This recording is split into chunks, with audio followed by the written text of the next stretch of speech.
Thank you, Mr. Chairman. Mr. Secretary General, thank you very much for your service and performing very difficult jobs. We keep making more and more demands, and resources get more and more constrained all the time, and I think the discussion this morning is a good example of that. General Schwartz, I wanted to ask you about, among other things, you've placed the B-1 bomber high-velocity maintenance funding as number one on your unfunded priority list. My question is, and I guess and I understand that a part of that, the B-1 portion of this item is around $25 million, but your rationale as to why this important maintenance for the B-1 wasn't funded in the base budget.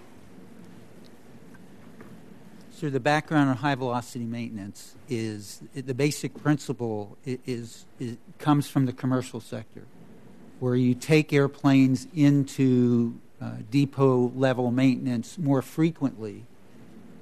In this case, maybe every 18 months as opposed to every 4 or 5 years, and the net result of that is you have much less discovery is you have airplanes come in and then you discover things that are wrong that you didn't know about, structure and so on and so forth.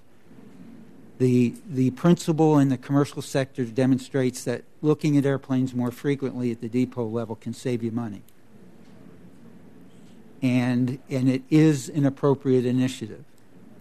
But the bottom line was we were pressed.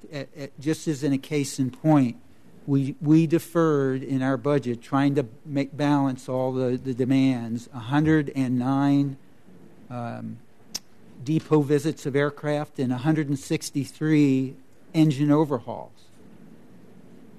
That request helps bring some of those overhauls back, and including the high-velocity maintenance on the B-1.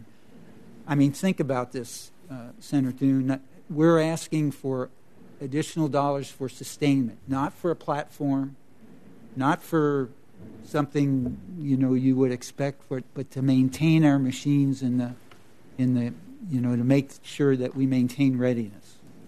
But the bottom line is we had pressures, we made choices, and the number one unfunded is sustainment. Okay.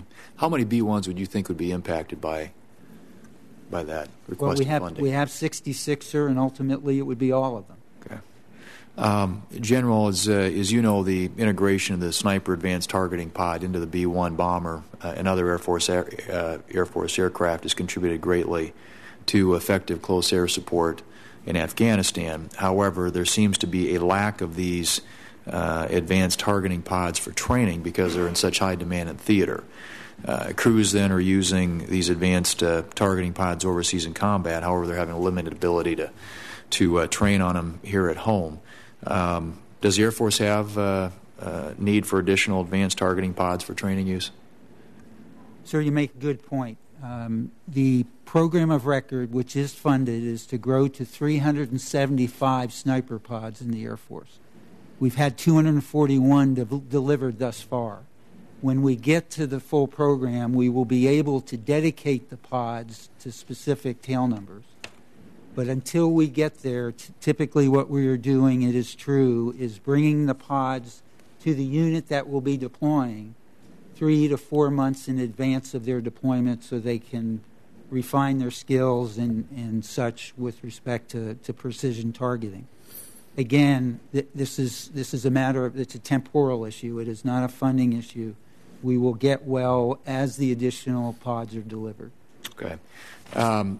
Due to General McChrystal's directive restricting close air support operations, my understanding is that B-1 crews are frequently being used instead for their sniper targeting pod capability to provide ISR to ground troops without resorting to any sort of kinetic strike.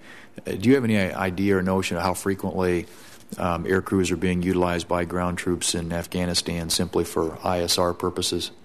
Frequently, sir. Okay. And I don't think that we should find that to be a problem. If the aircraft are airborne and they do not have a valid target to engage, to support our folks on the ground with the view from above and be able to provide that view via data link to folks with rover terminals is exactly what we should be doing. So while I can understand why folks they know their primary mission is delivering iron on target, if it's not needed during that sortie, certainly we should make the best possible use of the capability of the airplane, including the sniper. General Sorts and Secretary Donnelly, I direct this to you as well. With regard to the future years defense program force structure set out in the new QDR for the Air Force, there is a proposal for 5 long-range strike wings with up to 96 primary mission aircraft. According to the latest Air Force Almanac, the Air Force currently has 153 bomber aircraft. Now, when I posed a question about the substantial cut to the bomber force to Admiral Mullen a few weeks ago, he said there is currently consideration for a reduction in the number of overall bombers in relation to the START follow-on treaty. That's a cause for concern in my view, because I've long expressed the fear that it would be proposed by the administration, in effect, a way to negotiate the bomber leg of the nuclear triad away. And are these not substantial cuts to the bomber force that as are being envisioned by the QDR? Sir, there actually are 162 bomber platforms, B-1 and B-52 and B-2. The 96 are what we call combat-coded aircraft, and so you have training aircraft, you have attrition reserve. It's a complicated formula. So in reality, 96 translates to the current fleet of 162. But with respect to potential changes in mission, I do not foresee a reduction in B-52 force structure if there is a adjustment to nuclear tasking. As you're well aware, the B-1 is not a nuclear task platform. The B-52 is. If there's a requirement for fewer B-52s on the nuclear side, we will still require their capability on the conventional side. They simply will no longer be dual tasked. Do you think that the cuts to delivery vehicles contemplated in the START treaty, though, in those negotiations are likely to come primarily out of the bomber force? Sir, I don't think that'll be the case.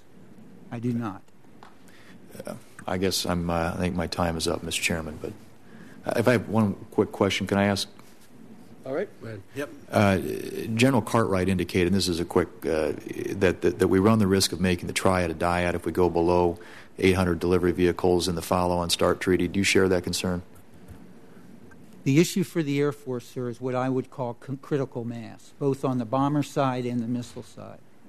This has less to do with being able to meet targeting requirements than it does to be able to maintain the talent pool, the expertise in the nuclear enterprise that we need. If you get too small, you don't have enough people to fill the enterprise with the kind of talent you need. So for me, there is a minimum size that really is driven by human capital concerns, less than sort of traditional targeting concerns. All right. Thank you, Mr. Chairman. Thank you. Senator Thune.